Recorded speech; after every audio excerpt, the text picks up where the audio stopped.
Lesson, we're going to talk about solving multiplication equations. And just like with adding and subtracting, we're going to use the inverse operation to solve. We're going to check our solution to make sure that it works in the equation.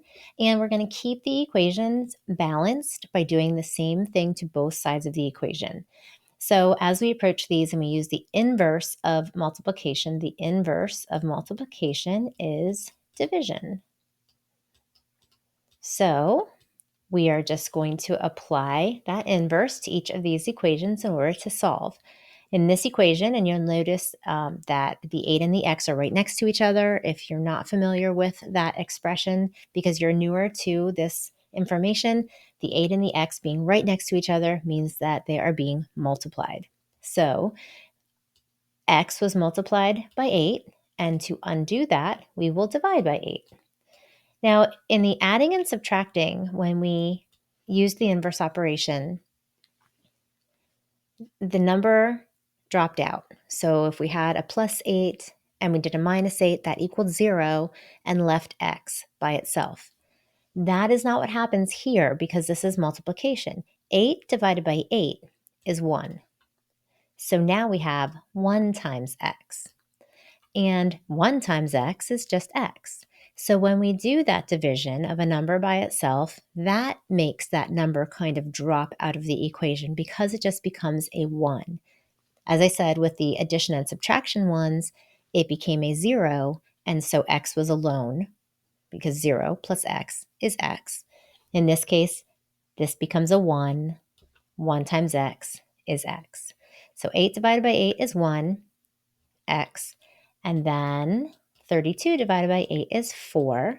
1 times x is x. So x is equal to 4. And to check that, we would then say 8 times 4. So putting it in parentheses also means multiplying. 8 times 4 is 32. And knowing our basic facts, 32 is equal to 32. So x does in fact equal 4. Now, what I start to do with my students when I divide by this, I kind of do my crossing out, like making it look like a 1. And I know it didn't look exactly like a 1 with this drawing. So I don't always write the 1 times s. It kind of symbolize it there with the way I cross that out. 1 times s is 13. S is 13. And then to check it, 5 times 13 is 65. And students might have done that on the calculator, or they might go ahead and actually write out that multiplication check. 15, carry the 1, 5 times 1 plus 1 is 65.